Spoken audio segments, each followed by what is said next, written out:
The smooth stonework of the passageway floor showed that advanced methods were used in its creation. A skeleton was sprawled on the floor just inside the door. A bony hand still clutched a rusty dagger, outstretched toward the door to safety. A faint roaring sound could be heard from the far end of the passage. A finely carved and painted mural filled the east wall of the passage, opposite the opening, depicting men tilling the soil. A ransacked backpack rested under the mural. A roaring sound could be heard from the north. A stream was running through the natural stone chamber. A narrow landing adjacent to the corridor at the north end of the chamber allowed easy access to the stream. The water flowed in from a cut in the west wall and flowed out under the north wall near the landing. In an alcove near one end of the landing, there were many urns and pots. The water was very clear and appeared to be about 3 feet deep. As I approached the north end of the passage, I noticed a strange section in the east wall. When I examined more closely, I discovered a hidden door. As soon as I entered the hidden door, I was swarmed by mosquitoes. I had entered a smoothly carved passage with a native granite ceiling. Slippery green moss filled every crack and crevice in the room, and the air was filled with its heavy scent. An empty purse was lying in the southwest corner. My battles with the mosquitoes left me severely wounded. It was all I could do to drag myself back out. In the back of my mind, I remembered the skeleton that I'd passed in the first room. I was lucky to have not suffered a similar fate. I later returned to further explore the area. Upon my arrival, I was bitten by a filthy swamp rat. I came upon a pond-filled room with a small landing to the south. The surface of the sluggish water was covered with moss, and a number of black lilies were resting peacefully upon the green matting. The water was found to be about 3 feet deep and flowed almost imperceptibly in under the west wall and out under the east wall. Some of the lilies could be reached from the landing. I wandered about the room a bit too carelessly and walked right into a dust trap.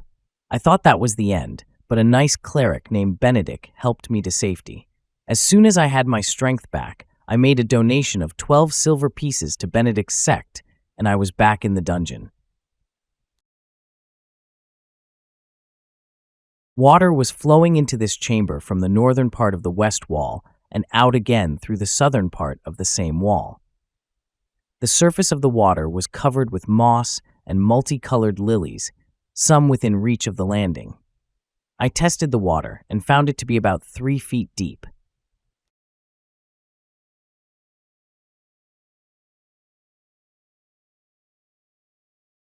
The moss-covered water in this chamber appeared to be 3 feet deep also. A rusting suit of plate mail could be seen on the murky bottom. White lilies were resting on the surface of the pool. Water flowed into the chamber from under the east wall and out under the west wall. I had a faint memory of the healing properties of Apshaian flowers and ended up plucking some of the lilies for later.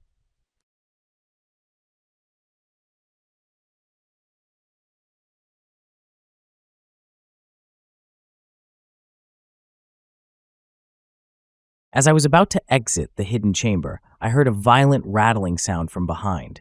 I turned around to find a skeleton barreling towards me. An evil glow emanated from the skull, lighting up the eye sockets. I drew my bow and fired several shots. The skeleton collapsed into a pile of bones at my feet.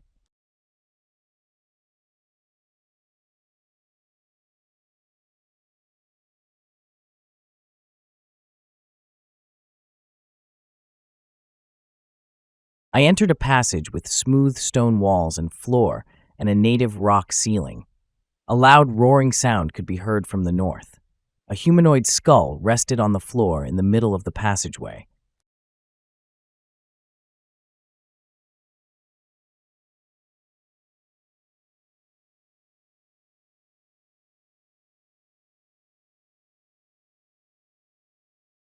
The room was composed of roughly hewn stone. The floor had been leveled by man-made means, but the walls and ceiling were native rock. Cobwebs filled every crack and hung from the ceiling, dancing slowly in the slight breeze. A cloying, sweet odor filled the air. The air of the room was filled with a cloying, sweet aroma, causing my senses to reel. The walls of the room were covered with moss, which was largely brown and dried with only a few pale green patches remaining. Breaking off any part of the green moss would reveal it as the source of the aroma.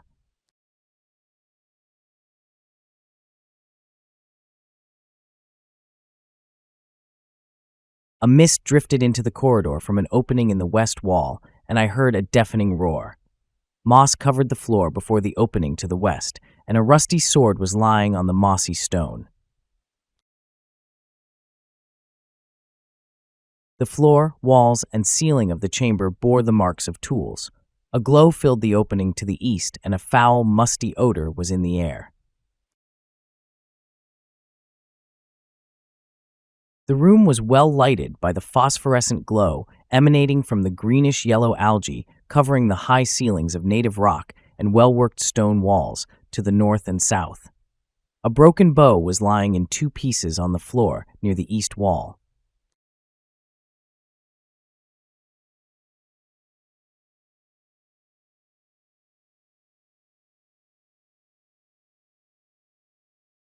A loud roaring sound could be heard from the west end of the passage. A pyramid of medium-sized stones filled one corner of the north wall at the east end of the corridor.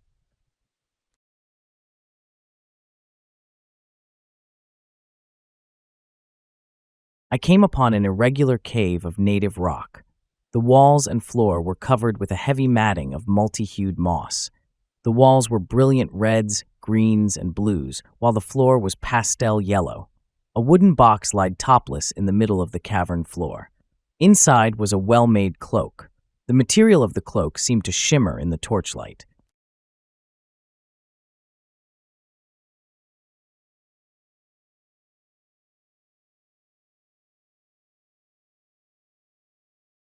I found the source of the roaring sound. A stream was flowing into the chamber from the south, across a large water wheel, and plummeting into a pit in the floor of the cave. The bottom of the pit could not be seen, but some experimenting indicated that it was a very long drop.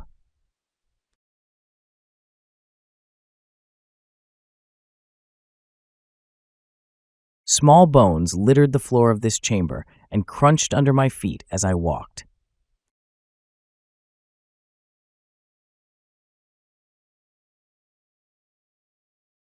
The passage reeked of spoiled and rotten matter. A strip of cloth stuck out from beneath a mound of dirt in the southern portion of the passageway.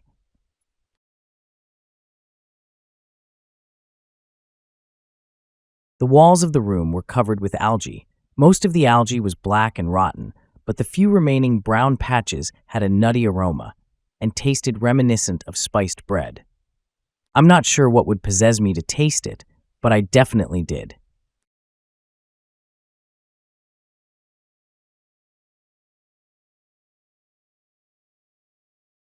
The west wall of the cavern showed the marks of carving tools, but the rest was natural rock. The floor of the room was overgrown with mushrooms of two varieties.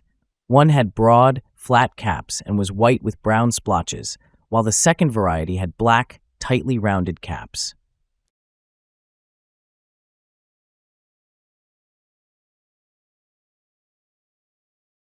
Only the floor had been smoothed in this chamber.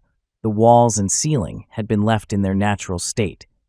The air smelled of decaying vegetable matter. A small mound of stones against the west wall in the north end of the passage was partially blocking the way to the north. The native rock walls of the room were covered with algae. Most of the algae was black and rotten, but the remaining brown patches had a nutty scent and tasted like spiced bread. The exoskeleton of a huge ant was lying in the middle of the chamber.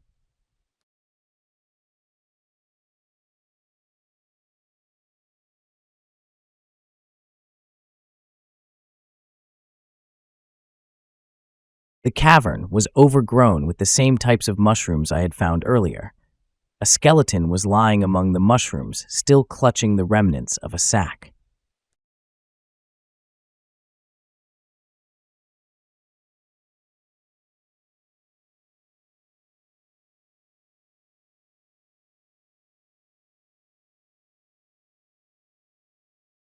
The passage had rough stone walls and floor and a native granite ceiling. The south wall of the passage was faced with smooth, squarish stones near the far end, while the floor and other walls were of a rough stone. A foul, musty odor filled the air, and a thin layer of moss coated the floor at the extreme end of the passage. I was faced with a mossy, carved stone landing. The air was very humid and smelled of damp and mold. A slime-covered sack rested against the eastern wall of the landing. Shortly after searching the sack and finding nothing of value, I was attacked by a giant ant. Startled, I jumped back and fired an arrow. As the ant closed in, I swung my broadsword with all of my might into its mandibles. After a short but fierce fight, I eliminated my opponent near the end of the landing. I suffered some lacerations during the fight, so I bandaged myself up before proceeding to the north.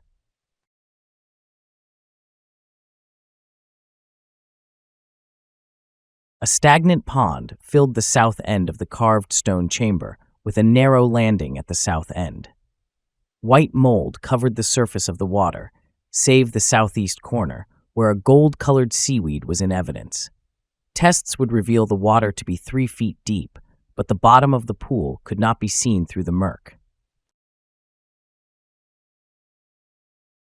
A shallow pond filled most of the room. The surface of the water was covered with a white mold, except in the northeast corner, where a clump of golden-brown seaweed was visible.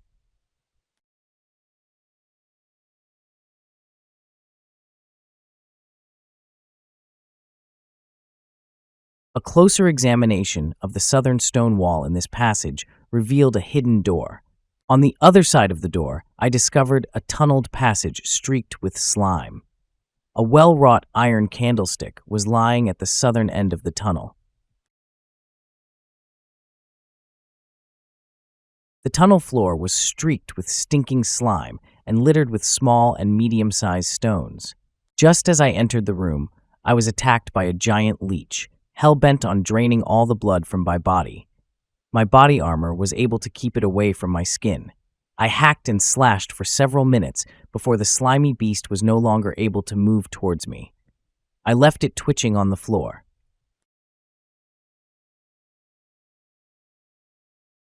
In the northeast corner, I found the remains of a deceased individual.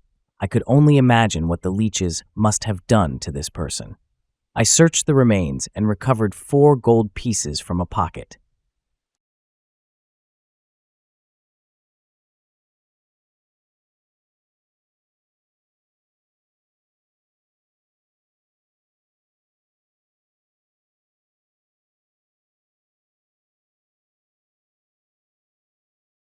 I came upon a narrow, low tunnel of native rock. Small slides of earth and rock lined the sides of the passage, with a larger fall of stones near the eastern end of the tunnel. A skeletal hand was protruding from the rockfall. An inscribed bronze ring was visible on one of the fingers. As I ventured to the east, I wandered right into the largest tick I'd ever seen. The battle was quick, but I sustained some heavy wounds. The smoothly carved northern and southern sections of the chamber contrasted sharply with the native granite found in the middle of the room, suggesting that it had been widened out from a natural passage. A quiver and some arrows were lying on the floor in the middle of the chamber next to a sword and a broken bow.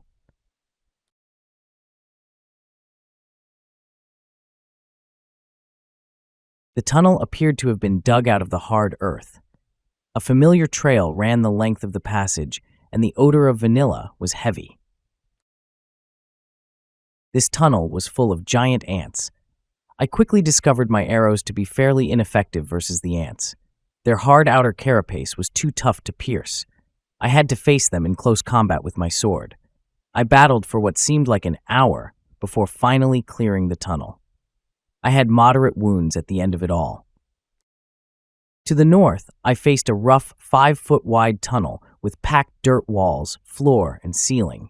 A shining trail of dried fluid ran the length of the tunnel, and the air smelled of vanilla. This had to be what was attracting the ants. A strange clicking sound echoed faintly through the passage.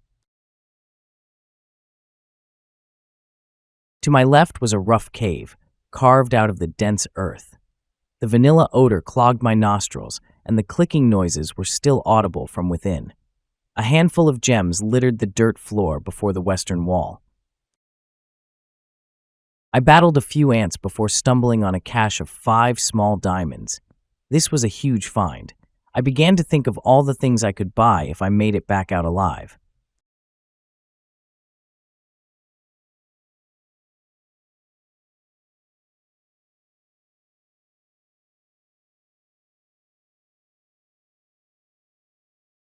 A shiny trail ran the length of the packed earth tunnel, and the odor of vanilla filled the air. The clicking was growing louder. I took a short break as my wounds were almost unbearable. I was able to exchange the small diamonds for full plate armor using my shrewd negotiating skills. After resting for a few nights, I was ready to return and venture further. The plate armor was heavy and slowed my travel. There were many times that I had to stop and rest along the way. At last, I was back and moved to the north. A trail of shiny excretions ran the length of the passage, and the vanilla odor was stronger than before. The clicking sound was clearly audible from the north end of the tunnel. Vanilla filled the air, and the clicking sound appeared to emanate from nearby. A fresh slide of earth against the north wall revealed the glitter of gems amid the fallen earth. There were so many giant ants, but I could see the diamonds, and I had to fight my way to them. Without my new armor, I might not have been able to clear this room. My broadsword was having trouble piercing the ants. The battle had begun to wear my blade dull. I remembered seeing some heavier swords back at the inn. Maybe it was time for an upgrade. Once the fighting was over, I took a moment to catch my breath and then began to gather my loot. In total, I discovered 8 small diamonds.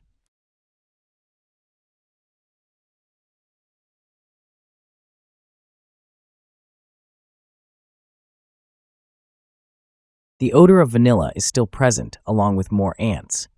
The clicking sound can be heard from the other passage. I see more diamonds glittering along the east wall.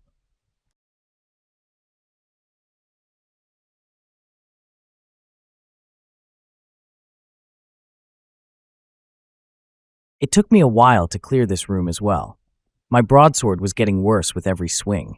I would probably be just fine if I never encountered a giant ant again. I might have turned back, but I couldn't pass up more diamonds. Each glint of light from the gems beckoned me closer. I had to have them.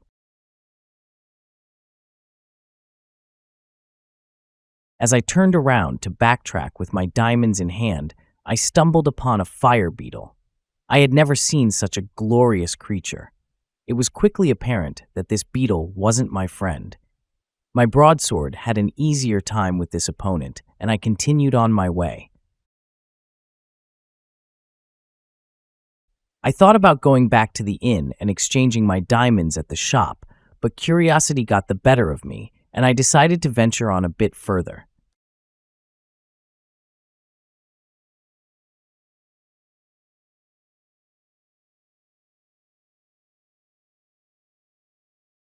This room had been dug out of the surrounding hard-packed earth.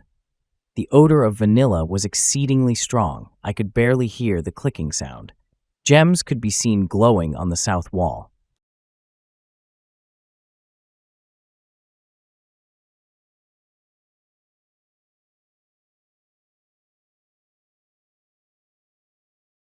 The trail of dried fluid was heavier in this passage, and the odor of vanilla was almost unbearable.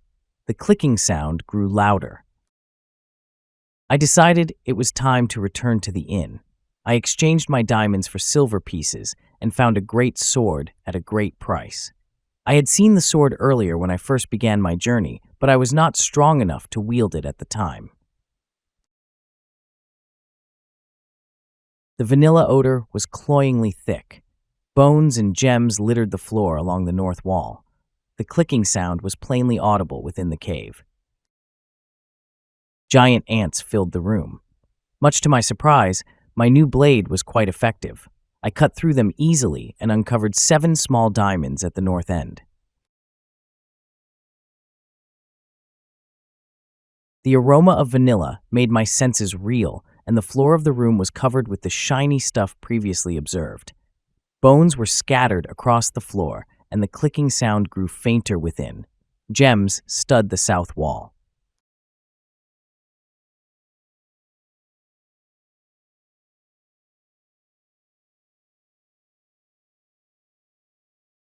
The tunnel floor was heavily coated with dried fluid, and the aroma of vanilla was overpowering. The strange clicking sounds were quite loud in this passage. This was a particularly tough path, littered with giant ants and skeletons. I could sense the end of this area was near. I had to choose north or south. I flipped a silver piece to make the determination and then headed off to the north.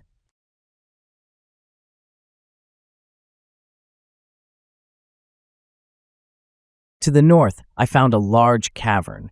The shiny stuff was lighter inside than in the connecting tunnel, but the vanilla odor was strong. The clicking sound appeared to emanate from within. A pile of shiny cocoons filled the northern half of the room, and gems were scattered about the dirt floor. I worried about what might come from the cocoons, so I quickly grabbed the gems and headed back south.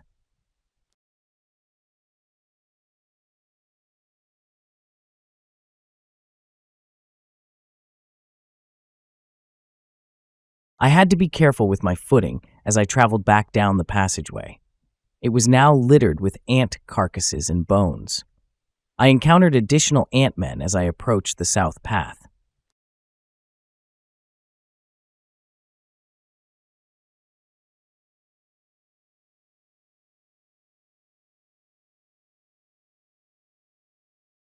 The vanilla odor was still strong. The ceiling of the cavern was hung with the moldering bodies of various creatures, mostly men. The shiny stuff was heavy on the floor, and the clicking sound was heard clearly. Gems were visible in the dust on the cavern floor. I was overjoyed to have found the end of this area and didn't tarry in heading back out. I would be just fine if I never had to smell anything vanilla again, and the clicking sound was starting to drive me mad.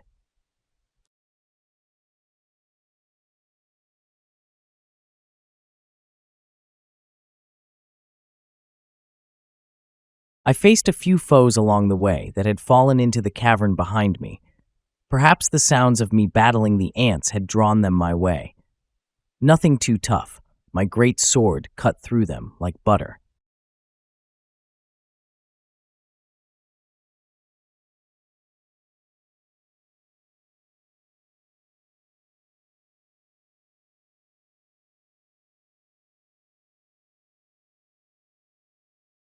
As I was venturing back through the low tunnel of rock, I discovered a path that I had somehow missed before.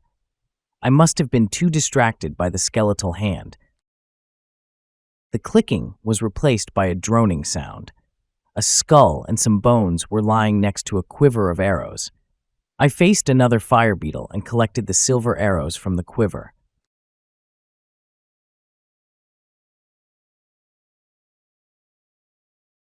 I ventured upon a narrow, high-ceilinged passage. Small slides of earth and stone lined both walls of the tunnel. A rotting wood cabinet stood in the southwest corner of the chamber. The brass lock of the cabinet was broken. I moved in closer to investigate and triggered a needle trap. Luckily, the trap barely struck me. In the cabinet, I discovered 6 arrows with mithril points.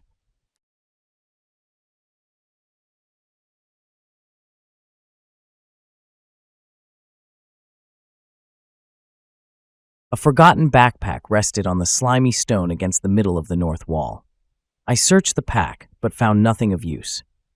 Across from the pack, I discovered an opening.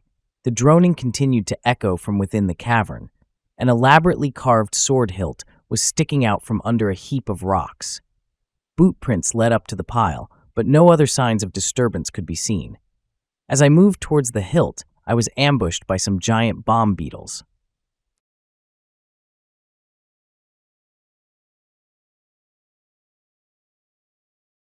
I reached for the sword and felt a sudden force flowing down the hilt to my arm. I chose to wield the sword immediately, or at least I'd like to think that I had a choice.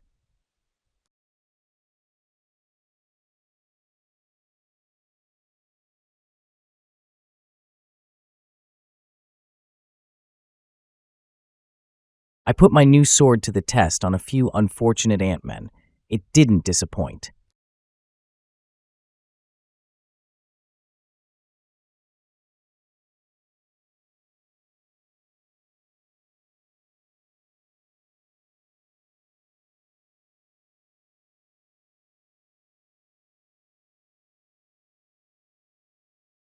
I came to a smoothly worked passage. Shallow alcoves lined the north wall, but were empty, save for dust and an old boot that crumbled at a touch. The carpet of dust on the smooth floor was undisturbed. I discovered a hidden door in the south wall to my left. Behind the door, there were many spiders. I found shooting arrows at them to be an effective tactic. They protected a rough stone cave with a smoothly carved north wall. Dust covered the floor of the room, several inches thick, and cobwebs hung from the ceiling, filling every crack of the floor and walls. A small box was visible in the dust in the southwest corner. Inside the box, I found 200 silver pieces and a diamond ring.